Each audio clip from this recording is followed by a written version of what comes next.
Onca insanın arasından beni seçtiler. Beni sahneye layık gördüler. Benim sesimi sevdiler baba. Merhaba baba.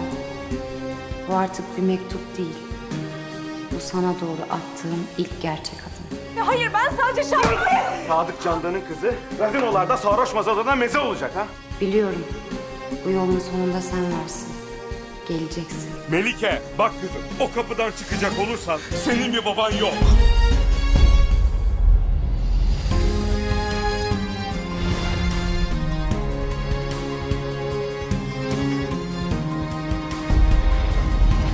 Bir Deli Rüzgar yakında Fox'ta.